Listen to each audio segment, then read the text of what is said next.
like a very private function in a largely empty Bankers Life Fieldhouse. Butler and IU opening the Crossroads Classic doubleheader. The teams were tied at 25 through 15 minutes. BU made a nice run to close out the first half. Jair Bolden got it started with a three. He led the Bulldogs with 20 points in the game.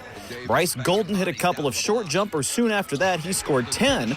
Butler had a 9-point lead at halftime. The second half saw IU get moving and get total control of the game. In transition, Armand Franklin spots up and hits the three. He scored 20 points this afternoon. That triple would give Indiana the lead for good.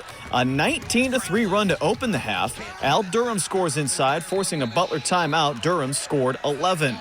IU had 19 assists on 25 field goals. Franklin finding Race Thompson on the move as the Hoosiers extend their lead to 13. And it was Trace Jackson Davis with the high scoring effort again. 21 points on 7 of 9 shooting. He also had 8 rebounds and 5 blocks. Indiana looking solid ahead of their Big Ten schedule. 68-60 when it was done.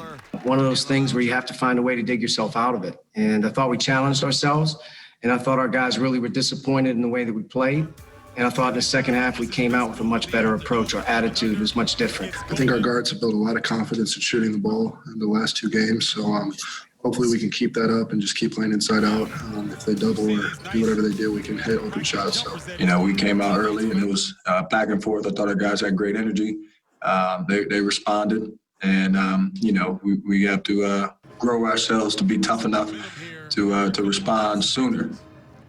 Purdue and Notre Dame, the second game of the day. A couple of storylines throughout this one. 3-point shooting would be a high-scoring affair for both teams. Sasha Stefanovic hit for 3 on back-to-back Purdue possessions in the first half. He hit 5 in the game, an 18-point showing. Purdue led 47-42 at halftime.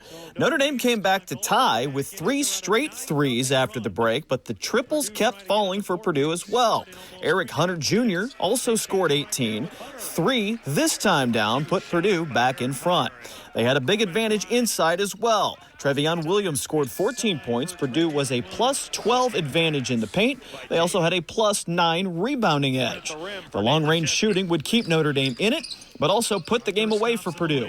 Brandon Newman gets this one. The teams combined for 30 made behind the arc. 14 for Purdue, 16 for ND. But the numbers that mattered at the end, though, 88-78. Purdue gets the win. After playing big for the last couple games, Purdue's showing they've got some shooters as well. All 4 teams get back into conference action next week. Brad Brown, WRTV Sports.